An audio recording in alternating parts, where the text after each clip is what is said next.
Shia cleric Ammar al Hakim, met with Russian ambassador to Iraq Elbrus Kutrashev on May 26 to discuss Iraqi political affairs and stability. Hakim previously called for greater foreign investment in Iraq during a meeting with Kutrashev in late January 2024. The Iraqi federal government granted Russian state-owned oil company Gazprom a contract to develop the Nasiriyah oil field in Dhi province in early February 2024. This occurred days after a member of Hakim's political party became the governor of Dhi province. Iraqi Federal Supreme Court President Jassim Mohammed Aboud and Russian Constitutional Court President Valery Zorkin separately signed a memorandum of understanding in St. Petersburg, Russia, on May 27 to bolster legal cooperation. The Israeli Defense Forces targeted Hamas West Bank Chief of Staff Yassin Rabia and Deputy Khaled Najjar in Tel al Sultan, Rafah, on May 26. The IDF stated that the Hamas headquarters was responsible for directing, financing, and supporting militia attacks in the West Bank. Rabia managed all Hamas West Bank militias, directed attacks, and financed operations. Najjar similarly directed small arms attacks against Israeli targets in the West Bank. Both men conducted attacks that killed Israeli soldiers in the early 2000s. The IDF noted that the attack complied with international law and had called for Palestinians to evacuate the strike area. Hamas claimed the IDF declared the strike location a safe area. The IDF 98th Division reports is fighting 3 Hamas battalions in Jabalia camp, indicating Hamas's reconstitution in northern Gaza Strip. Israeli officials previously believed that defeating a single Hamas battalion in Jabalia would require extensive effort. They began operating in Jabalia in mid-May and found that 2 additional Hamas battalions had reconstituted. 2 weeks into the current Jabalia operation, the IDF dismantled one of 3 Hamas battalions. The IDF has reportedly dismantled all 12 Hamas battalions in Gaza City and northern Gaza Strip.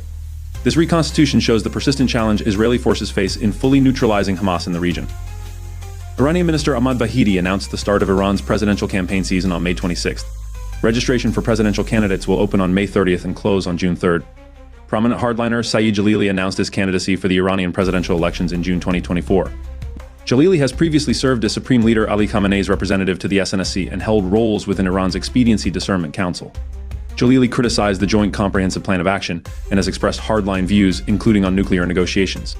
Other rumored presidential candidates include Mehrdad Bazarpash and Parviz Fada. Elections will be held on June 28th.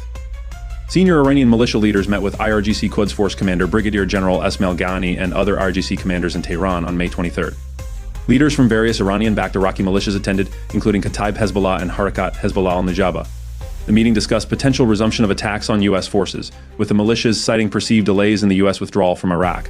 Despite a previous order to suspend attacks following a deadly drone strike on U.S. personnel in January, the militias retained the capability to resume attacks.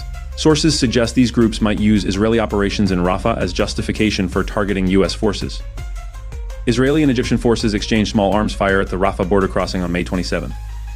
A spokesperson for Egypt's military stated a shooting incident occurred, with both sides blaming the other for initiating the clash. Egyptian and Israeli officials have been in contact to de-escalate the situation, and both sides continue to maintain a tense but controlled presence at the border. This incident follows several weeks of heightened tensions after the IDF began clearing operations in Rafah and secured the border crossing. Both nations have increased military readiness in response to ongoing regional instability. U.S. Central Command intercepted a Houthi one-way attack drone over the Red Sea on May 26. CENTCOM assessed that the drone targeted merchant vessels in the area. The Houthis claimed responsibility for 5 separate attacks on vessels in the Indian Ocean and Red Sea on unspecified dates. They targeted the Marshall Islands-flagged tanker Largo Desert, the Panamanian-flagged container ship MSC Meshala, and the Liberia-flagged tanker Minerva Lisa. The Houthis also claim to have conducted 2 attacks targeting U.S. Navy destroyers in the Red Sea. CENTCOM continues to monitor the situation closely and respond to threats in the region.